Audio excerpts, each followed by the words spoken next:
This is CBC Nova Scotia News.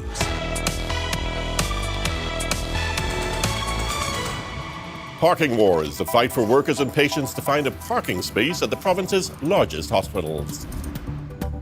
Charged up, hundreds of shared electric bikes and scooters arrive in Halifax just in time for summer. And coaching vacancy, the Cape Breton Eagles look for a new coach for the first time in 2 years. More summer-like warmth, but a front is on the way, which will roll throughout Friday and into Saturday. That'll bring a dose of reality. Your full forecast is coming up.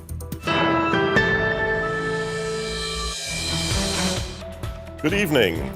Parking around Halifax area hospitals continues to be a major point of contention, especially for staff. The province made parking free at all healthcare facilities 2 weeks ago, but in Halifax, spots were already at a premium, and healthcare workers say they're left paying the price for this initiative. Carolyn Ray breaks down the numbers. Parking at the province's largest hospitals has always been a struggle, but the free parking initiative has made it worse. Kathy Legg is well aware. 2 weeks ago, she spent 45 minutes circling the Victoria General trying to see her specialist. The situation was so bad, she missed her appointment.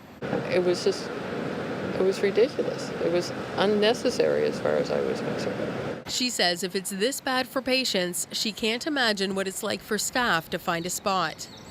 For those who don't come to the area, parking might not seem like a critical issue, but simple math shows us just how big a deal this is.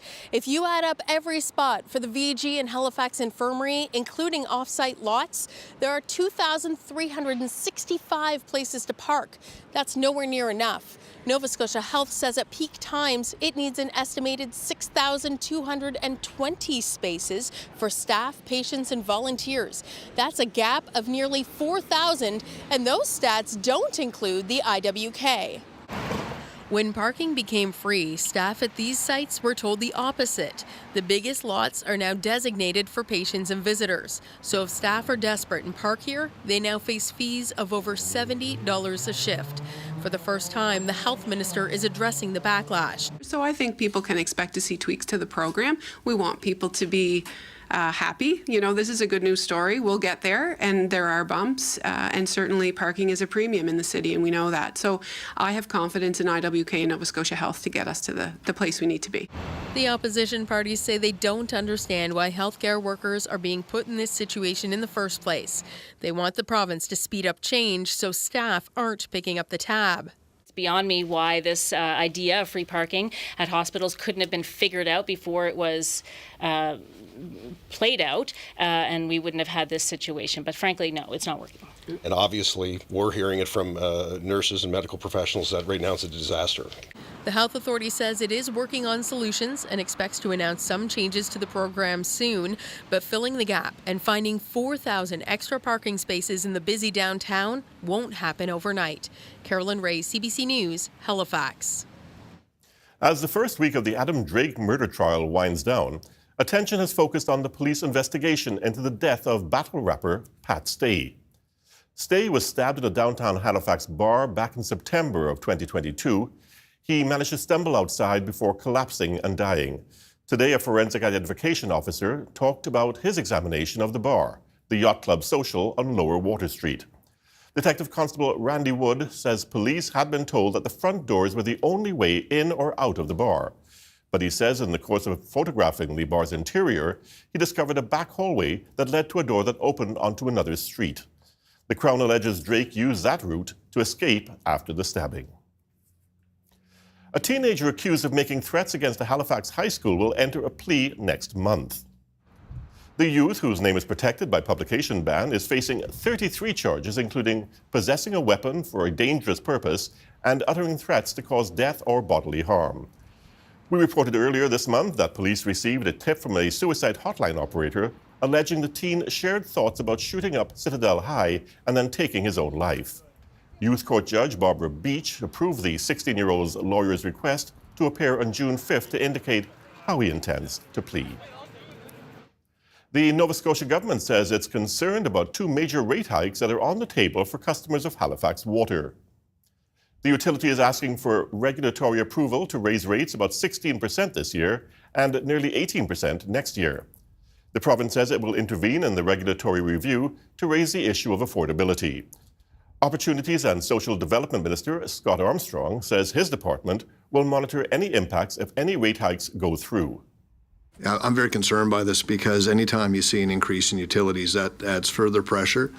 And those most affected by that pressure tend to be your low people suffering from low income, people in disability supports, income assistance recipients.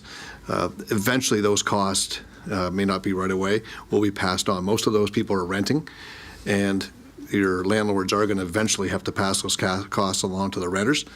An industry group representing landlords is also intervening in the case. It says the proposed increases to water rates would cause rents to go up. Hundreds of electric scooters and bicycles can now be found across Halifax. The city's new micromobility pilot officially launched today. The CBC's Hayley Ryan has more. You might have seen electric scooters and bicycles like this popping up around Halifax. The city has launched a micromobility pilot with Bird Canada.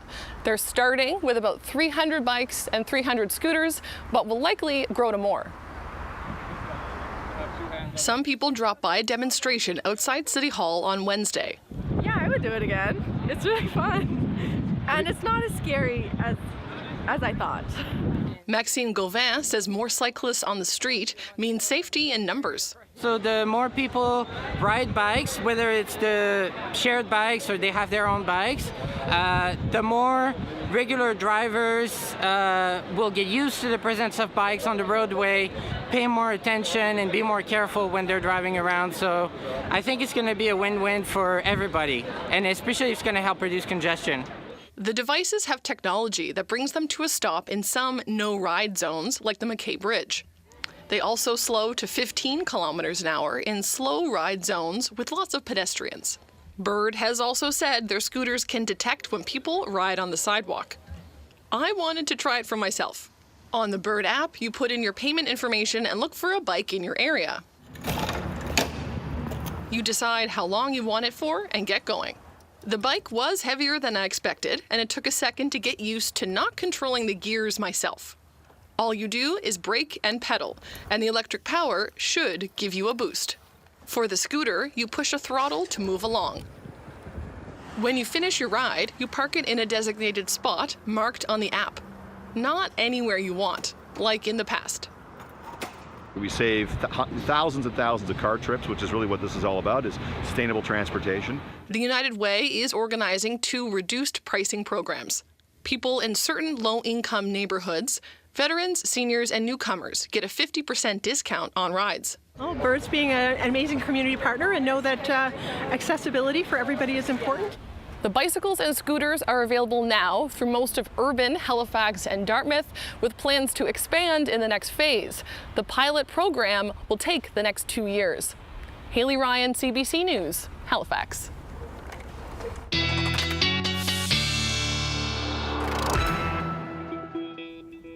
Well, Ryan's here with our first quick look at the weather. And Ryan, it was like an early taste of summer today, but I gather it may not last for much longer. No, here for a good time, not a long time, but what a day for a bike ride or a scooter ride.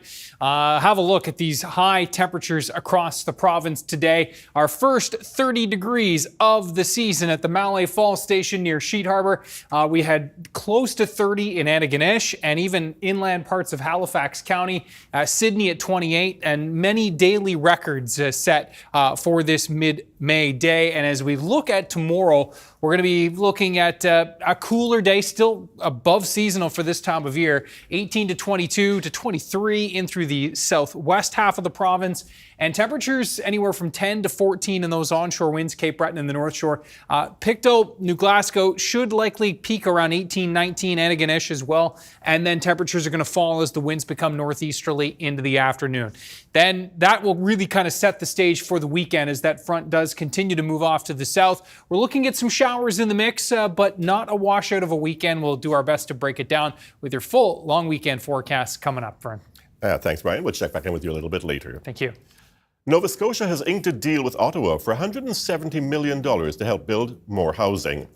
The money will be distributed over 10 years. Public Works Minister Fred Tilley says the deal was signed in February, but no announcement was made. Tilley said the delay is partly because of the federal election. How the money will be spent is still to be determined. Projects are proposed through the program, through the federal government, and approval is either received or not at that particular time. It's at the end of the day, they're water and sewer type projects that will help to promote and develop new housing.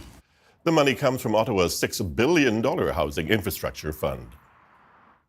Nova Scotia's cabinet minister responsible for the Residential Tenancies Act says her government is not providing landlords a way around the provincial rent cap. But the minister also says there are also no plans to bring in measures to help prevent the abuse of fixed-term leases, despite concerns from housing advocates that some landlords use the leases as a way to make it easier to evict tenants and raise the rent for the next person. Minister Jill Balzer says she's concerned any changes to the system could affect supply at a time when vacancy rates are starting to improve. And yes, of course, it is disappointing when we hear stories of landlords that are abusing the fixed-term lease, but we want to make sure that Nova Scotians still know that there is choice and that continues to be our focus. But opposition MLAs say there is no reason for inaction by the government. There's an obvious problem that's impacting renters across this province. We've seen it, we're hearing it, there's multiple examples of it. The government knows about it and they're not acting on it. People come into my office every single day worried about getting evicted or not being able to find a place to live when their fixed-term lease runs out. So the government's focus does not seem to be on them. Balzer says it's important for people to ask questions and know what kind of lease they're getting into before agreeing to sign paperwork. An ambitious community-led housing strategy that aims to increase access to affordable housing for African Nova Scotians was unveiled today. The plan came together with input from nearly 200 African Nova Scotians in historic Black communities across the province. It includes 4 key initiatives to tackle a housing crisis that is disproportionately affecting African Nova Scotians, including the development of a community land trust and the creation of a new central housing hub for the community. But stakeholders say they'd like to see funding from all levels of government. We have created a strategy that is actually helping them solve what they say they want to solve. So in my mind, it makes sense that you would support this strategy because it's supporting you. It's sort of like a win-win. We say we want to do this. We don't know how to do it in the Black community. They've given us the roadmap to do it. Let's make it happen. Speaking at Cabinet today, the Minister of Growth and Development said the province is working with the community to address their housing needs, but has not made any specific financial commitments related to the new housing strategy. The oyster parasite MSX was first detected in the region in 2024. While it is harmless to humans, it's deadly to oysters, threatening to decimate populations. Now, a hatchery in the Maritimes says it has produced the first batch of MSX-resistant oyster seed in the country. But at least one Dalhousie expert is cautious, saying it's still too early to gauge whether the young mollusks will be resistant to the parasite. The CBC's Nancy Russell reports. Researchers at the Biddeford Shellfish Hatchery say they have produced MSX-resistant oyster seed. The parasite is harmless to humans, but can be deadly for oysters. MSX was first discovered in July 2024, and it has hit many of PEI's bays and rivers hard, especially Bedeque Bay, once one of the island's biggest oyster-producing areas. That's also where the hatchery went to start growing the MSX-resistant seed. The current seed we are holding right now are based off of Bedeque survivors. So our expectation is then they should have the most resistance of any animals on the island or even Atlantic Canada altogether. Guy Perry says what they are doing here is the same approach that the American industry took to deal with MSX outbreaks. They're the most resistant seed, I think, that exists currently in Atlantic Canada. My expectation is that they're probably in the area of survivorship of something like 70%. The hatchery hired geneticist Guy Perry to manage the breeding program and ramped up algae production to feed the increased number of larvae. This consultant says all of this science is expensive. There has to be a recognition that there's a higher cost to a hatchery to produce MSX-resistant seed. There is a lot more infrastructure, a lot more labor. The hatchery says this is the first MSX-resistant seed in Canada, but some experts say it's still very early in the outbreak to have those kinds of results. It is maybe surprising to hear about resistant seed already. Many in the industry say they want to wait and see what kind of results the hatchery gets with their new seed, including the Shellfish Association, which is setting up its own nursery. They also have their own enhancement program that produces millions of oysters sent back to the wild every year. The Biddeford hatchery is also planning to expand. We have 30 million capacity per batch right now, basically. So we would do 2 batches, so 60 million. The year after that, 3 batches, get ourselves to 90 million. We're doing the absolute best we can as fast as we can to deal with the problem. The hatchery has buyers for about half of the 25 million seed they have produced. The rest will be sold on a first-come, first-served basis. Nancy Russell, CBC News, Biddeford. The Cape Breton Eagles are on the hunt for a new head coach. Louis Robitaille is set to leave the position to coach in Russia.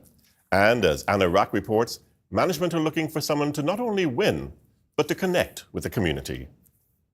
After 2 years, Louis Robitaille is departing the Cape Breton Eagles as head coach. He was hired to coach a team in the All-Russian Hockey League. That puts the Eagles on the hunt to guide them through the 2025-2026 season. This new hire will be their 4th coach in 4 seasons. And people leave sometimes for better opportunities. And Louis left for a better opportunity. So with that, you look at the opportunity to hire. The team have received at least 20 resumes for the open position, with some applicants having NHL experience. For the team's general manager, Sylvain Couturier, finding a head coach takes priority over the upcoming draft. And like I said, there's some very good quality guy that apply on the job. So we're very surprised, and we're very happy about that. So I'm not worried about the next coach. I think we're going to have definitely quality guys. Some question if the Eagles' assistant coach will be up for the position. Matt Anthony has been in the role, working with players since 2019. Matt will be interviewed for the head coach job for sure. I think he deserves it. He's been here for 6 or 7 years now. He certainly deserves a chance to, to sell his pitch, have a pitch sell for him. Management is looking for a coach that will be an active community member and build a relationship with the players. Simon looks forward to the future of the team for the upcoming season. I'm lucky enough to work with a lot of great people. And the thing about Cape Bretoners, they want to win. And I'm not here to disappoint them by not winning. Simon and Couturier have both thanked Louis Robitaille for his contribution to the team and wish him the best in his future position. Anna Rack, CBC News, Sydney.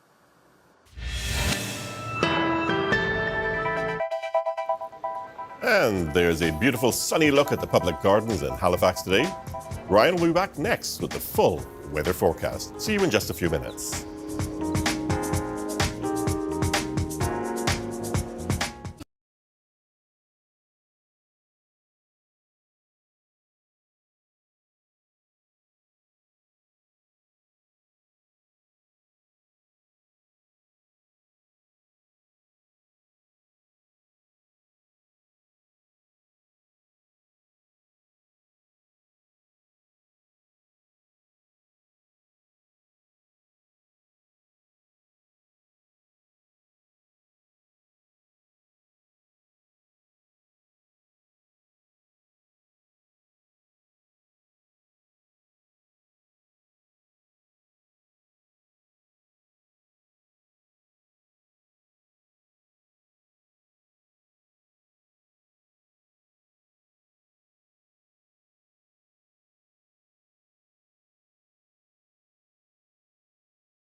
And Ryan's here with his full weather forecast. You know, Ryan, I went outside a bit today and I found myself, dare I say it, perspiring a little bit.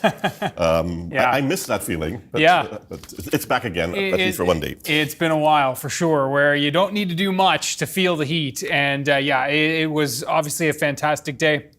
A beach day, really, though stick your feet in the water if you dare. Of course, water temperature is still very chilly, and you can see at this hour, Lockport, Crescent Beach, a beautiful spot on any day, but this is certainly a terrific day today. Not seeing anybody jumping in the water right now, Vern. So definitely water temperature still running around 3-4 degrees along the South Shore. So still chilly, but boy, a day like this is certainly going to help to warm things up. One more look at those high temperatures, not only for Nova Scotia, but just giving you a sense of the temperatures all across the Maritimes, 30s across northern New Brunswick into Fredericton. And again, our first 30 of the season at Mallet Falls and that weather station there. So just terrific. And I mean, mid to high 20s widespread. It was a bit cooler in those onshore winds, of course. Current temperatures, it is still 27 Antigonish, that Collegeville Station, Pictou, Caribou Point. So all through really Antigonish County into Pictou County. Port Hawkesbury still at 26. Sydney has cooled down to 20 after a high of 28. Ingonish has cooled down to 10. So feeling that sea breeze there. And then across back into the south and west, you can see just 18 at Westport, 11 at Westport and Bacaro. It is 18 at Yarmouth. Now, as we look at those current winds, generally in from the west to southwest, but a sea breeze underway in Cape Breton. Gusting 40 to 50 kilometers per hour, especially along the coast. So a bit breezy, but takes a breeze to pump in those mild temperatures this time of year. There's the frontal boundary, which we're going to be watching over the next couple of days. The cooler air wrapping in on the backside of this system. This is what's going to bring us our wet weather on Sunday, unfortunately. And note the temperatures here. Regina, Calgary, Edmonton, these single digits. We're going to tap into that air mass early next week, and we'll see some single-digit highs, no doubt about that. St. John's, by the way, at 4 degrees as well. They're on the outside looking in at this warm air mass, which will continue for tonight. A chance for an isolated shower, mainly in through the south and west for this evening. Then quiet. Overnight lows ranging between about 10 to 14. Mid-single digits in through Cape Breton. Now watch the timeline here, and as we roll through this evening into the overnight, there's that little disturbance that will bring that risk for a shower this evening into the early overnight. Now for Friday, best chance for showers in the morning are going to be here along the North Shore and into Cape Breton.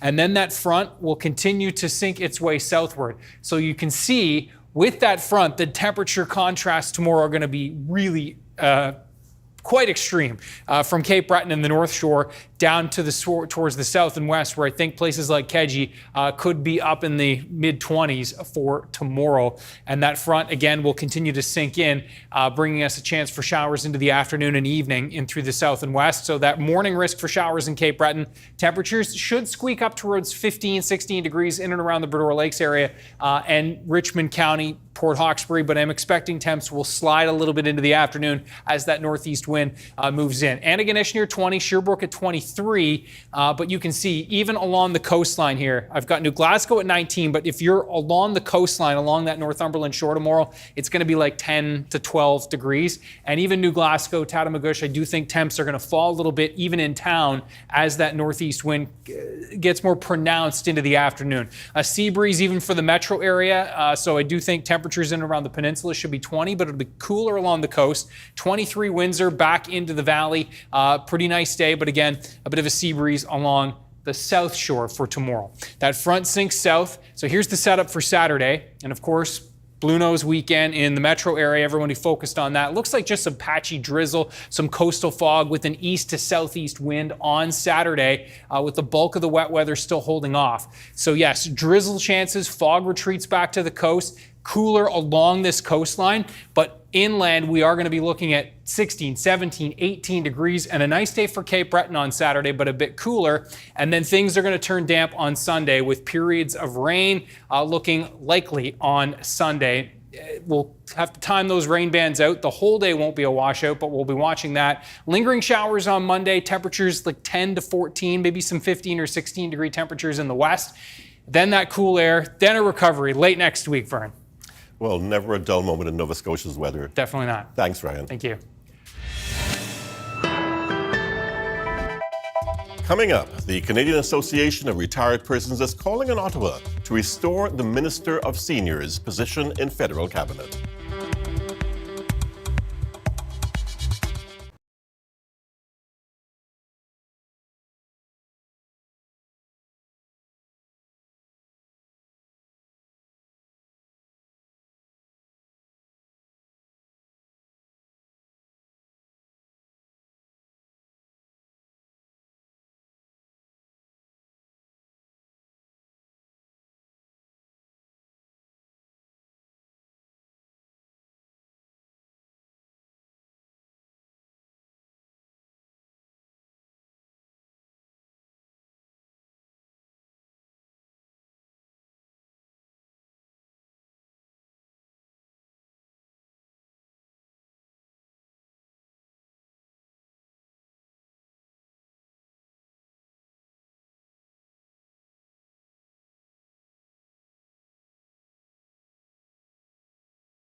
The Nova Scotia chapter of the Canadian Association of Retired Persons, CARP, is expressing concern that the new Mark Carney cabinet does not have a standalone Minister of Seniors position.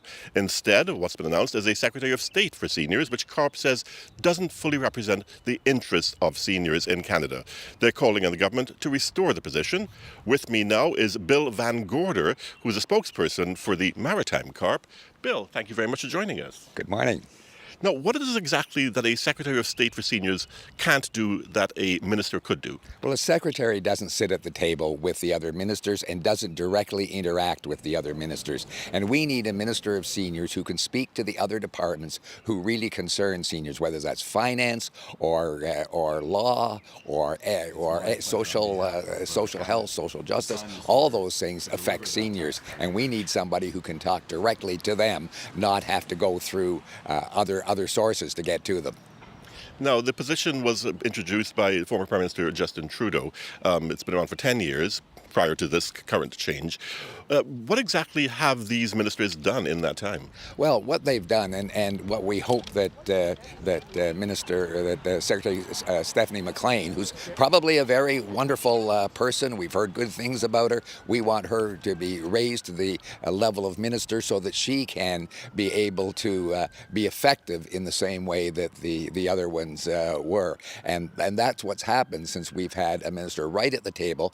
There are a number of issues. You know, we have a so-called pharmacare framework, I guess they're calling it. We have a dental plan, but neither of them are covering seniors the way they should or adequately. And we need her to be able to work with the people in health to make sure that that happens. In finance, there are areas that involve, for instance, having to cash in your RIFs when you're 71 years old is ridiculous. Many people are still working at the age of 71 and don't need the money yet, and they don't want to be forced to take it and have to pay taxes now. Let them wait. You know, the age of 65 or the age of 71, as it was set 20 years ago, those were so-called retirement ages. They go back as far as Bismarck and have no real grounding in either health or any kind of research.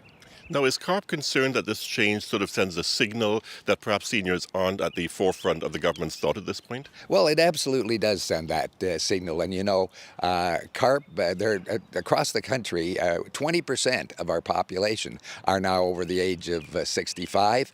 They're also the population who vote in high numbers, more than any other segment of the population. And they need to have that kind of representation and hear their voices being heard. Now, CARP represents over 250,000 Canadians. What are some of the major concerns that you would like to see addressed during this administration that perhaps a minister might be able to accomplish? Right. Well, in addition to the health issues around pharmacare and dental care and cashing in, not having to cash in your RIFs, they're also very concerned about housing. Is one area that they're concerned about. You know, they can't find appropriate smaller housing, whether that's rental or condos, they can afford. So if they can sell those larger houses, move out of them, and then younger people would be able to move into them. But if there isn't housing that's appropriate for older people, then that's going to affect and have a trickle-down effect on all the age groups.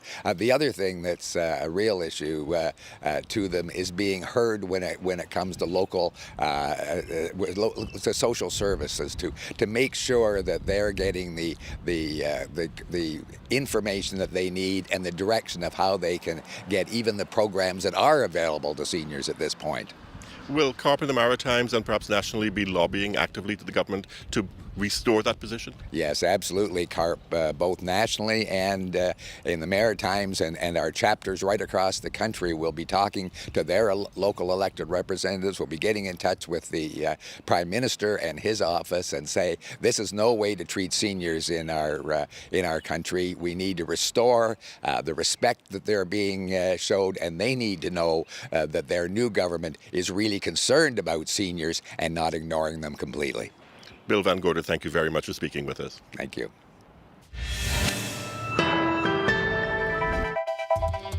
Coming up, more local states of emergency are declared as 21 wildfires rage in southeastern Manitoba. And the Canadian Armed Forces are planning a major Arctic military expansion as part of a sovereignty push.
And welcome back.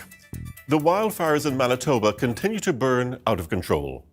The names of the two people who died in the Lac du Bonnet fire are now known: Sue and Richard Noel. Hot and dry conditions are making it tough for crews to get flames under control. Cameron McIntosh has the latest. Wildfires still burning around Lac du Bonnet. This TikTok video shows how intense it was on Tuesday, when Sue and Rich Noel, seen here with their two sons, were trapped on their property and died in a fast-moving fire. It's heartbreaking for so many people here. Shane McCoy and his wife knew them both. The way the fire was coming at such a high rate of speed, if people couldn't actually see where it was coming from, it could hit us so fast. RCMP say the fire was so intense they couldn't answer a rescue call to that property.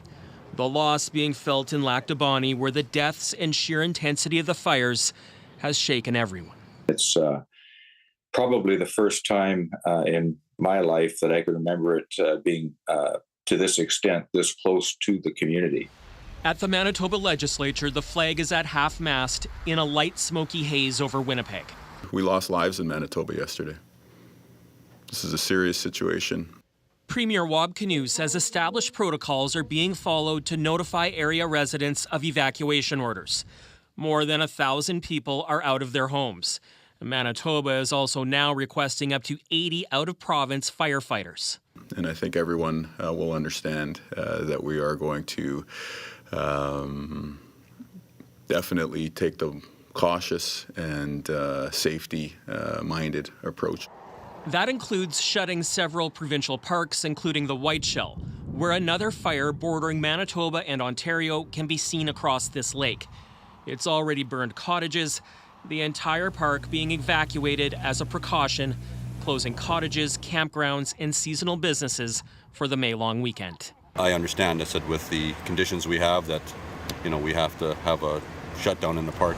The forecast is calling for rain and cooler temperatures, but say fire officials, likely not enough to knock these fires down. Cameron McIntosh, CBC News, Winnipeg. After 2 consecutive nights of heavy bombing in Gaza, hospital officials are treating the wounded. Palestinian medics say Israeli airstrikes have killed at least 60 people. Most of the victims were killed in the south. Journalist Trent Murray has the latest from Tel Aviv. Well, Gaza's Civil Defense Agency has reported a major uptick in the number of Israeli airstrikes across multiple locations across the Gaza Strip. A lot of the focus remains around Khan Yunis in the south, where a camera operator working for the Associated Press has reported at least 10 airstrikes in that area. He is also reporting that the Nasser hospital there is under significant strain, with bodies being brought in, often multiple bodies in one body bag, just given the amount of people that have been caught up in all of this. We are also seeing airstrikes in the north around the Jabalia refugee camp, as well as around Gaza City. In Gaza City, the IDF issued one of its largest evacuation orders that we have seen, telling people there that they needed to leave because of imminent attacks. This is an area where hundreds of thousands of Palestinians have been sheltering in places like schools, having previously escaped fighting in other parts of the Strip. Now, away from the fighting, the humanitarian situation on the ground continues to be a major concern for aid groups. But an American aid organisation known as the Gaza Humanitarian Foundation has put out a statement saying that they are preparing to start delivering some crucially needed aid by the end of this month. Of course, this comes after Israel implemented a blockade on Gaza back on 2nd of March. This GHF Foundation is saying that Israel is also planning to announce that they will lift that blockade sometime this month, in the interim between when the GHF supplies get in. The Israeli government has not officially confirmed that, but it certainly, I think, would be welcome news for a number of aid groups who continue to say that crucial supplies are running out and some 500,000 Palestinians are now at risk of starvation.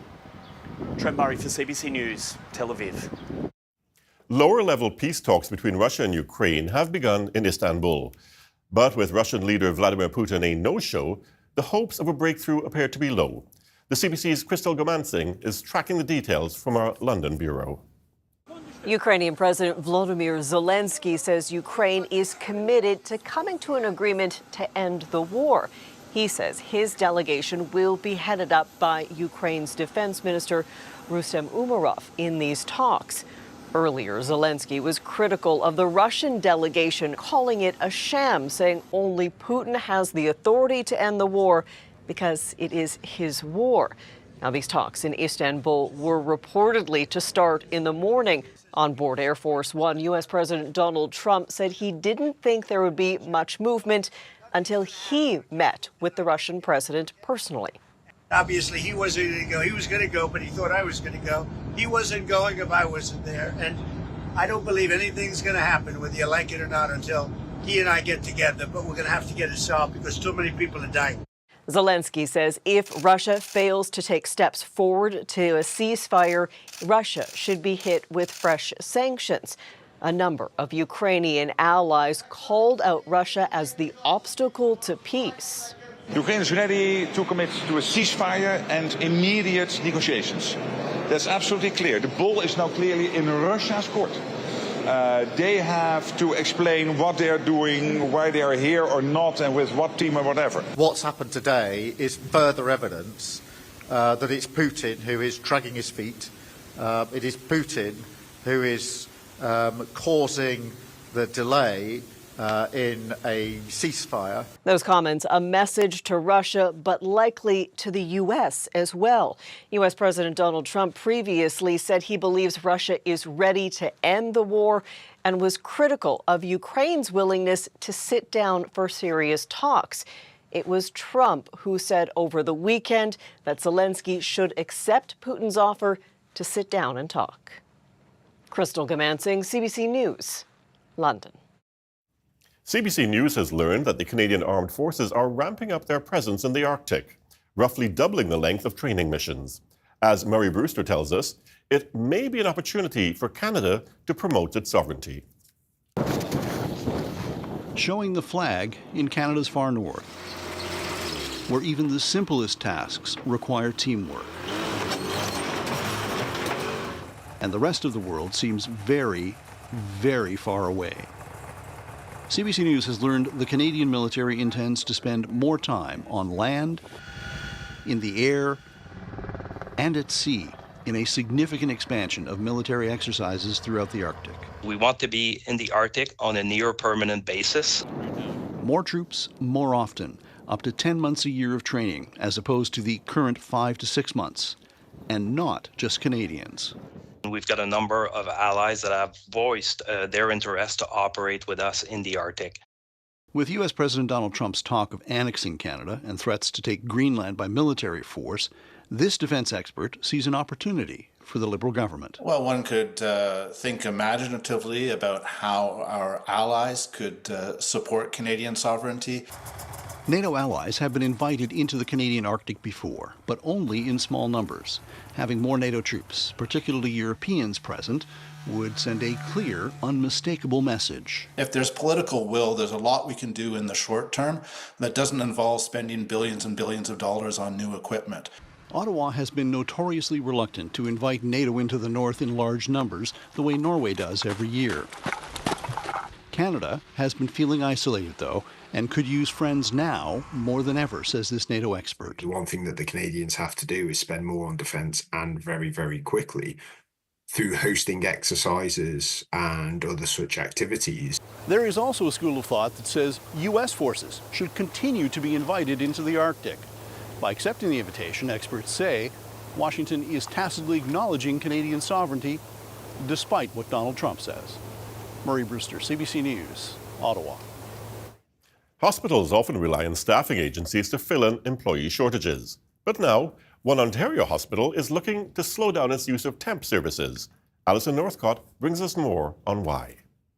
So I'm just going to check your blood pressure, okay?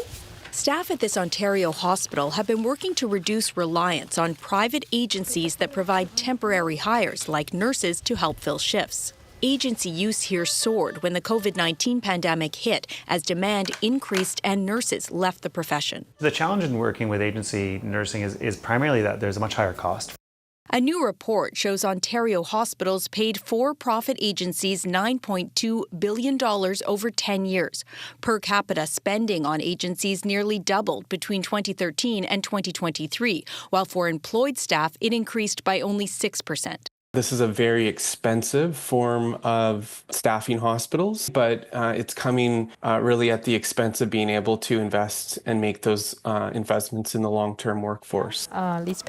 This recently graduated registered nurse says her staff job at the hospital is more appealing than agency work. Working in the agency, you do have a flexibility and probably you will get more pay, but in terms of support and the teamwork, I think personally that's something very important for me. The Canadian Federation of Nurses Unions has called the use of agencies band-aids on gaping wounds. Quebec recently passed a law limiting the use of private staffing agencies in some parts of the province, with a plan to phase them out more widely by the end of next year. Nursing agencies. But critics say that doesn't solve underlying problems like working conditions. We have to deal with the root issue, the root cause of nurses leaving, rather than just putting stop signs everywhere. Everyone is well staffed. A spokesperson for Ontario's health minister said agency staff hours represent less than 2% of the total hours worked in hospitals. The report's author calls on Ontario to boost hospital funding and follow Quebec's lead to phase out agencies over the next 3 years. Alison Northcott, CBC News, Montreal. As Donald Trump's trade war continues, a farmer in Ontario is hoping his innovative produce will help Canada become less reliant on the U.S. His lettuce is made entirely by machines, a process some think could become the way of the future. Lisa Shing has that story. There's some major innovation happening at this greenhouse an hour north of Toronto. A family horse farm turned lettuce growers. Haven Greens says it's doing something few have done before, especially on this scale. We get to see the full life cycle, basically. From seeding to germination in these boxes, all the way to harvesting 10,000 pounds a day, everything is done by machines. We have sensors that measure temperature, light intensity, humidity levels, pressure levels. Everything within this greenhouse is automated. No one touches this crop. Not only that, the precise amount of water, light, nutrients, all decided by artificial intelligence. Canadians are looking a lot more closely at where our food comes from. We still rely a lot on the U.S. 90% of our leafy greens come from south of the border, so Wilmot says he hopes his operation will give Canadians another homegrown option. Did I see the trade war coming? No, I did not. But I was sick and tired of effectively old, slimy, smelly lettuce. That's super crunchy. The federal government and several provinces have invested millions into automating food production. It requires less labor and reduces greenhouse gas emissions with fewer trucks needed to haul produce across the continent. Some scientists say the expensive technology has to be made available to everyone. We have to keep small farmers also in mind because we don't want to, we want them to operate and thrive in this situation. There are other concerns about using AI in agriculture. We know now, right, the environmental costs in terms of data storage, the energy costs. At Haven Greens, Wilmot says he's using solar energy, recapturing emissions, aiming to be net zero in a couple of years, betting produce like his is the future of farming. Lisa Shing, CBC News, King City, Ontario. Strength in the industrial, telecommunication and utility sectors helped Canada's main stock index rise more than 200 points today, while U.S. markets were mixed. Here's a look at where things closed as we head to commercial break.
You know, Ryan, why don't we have days like this on weekends?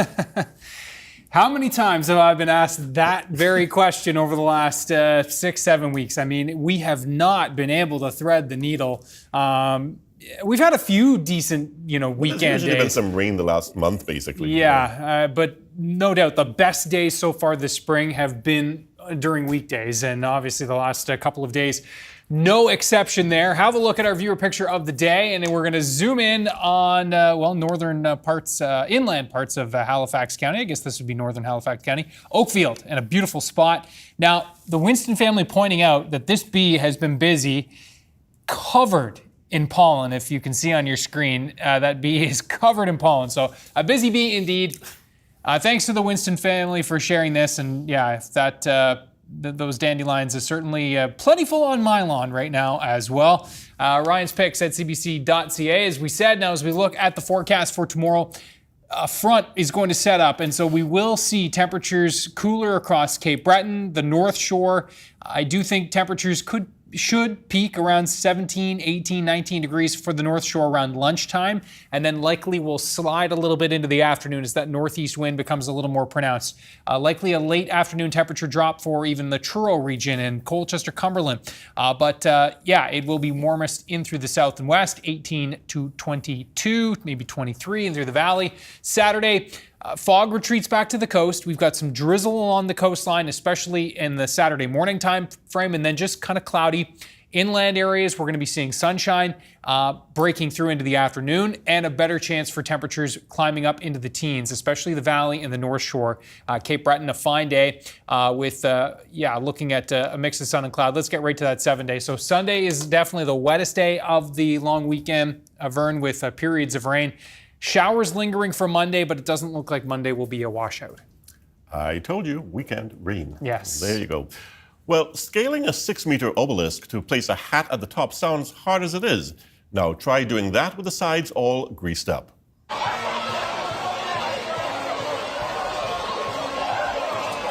Those are U.S. Naval Academy cadets carrying out the annual ritual. This sped-up video shows you the more than 2 hours it took the freshman class to complete it. The tradition dates back to 1950, with the cadets working together to replace the freshmen.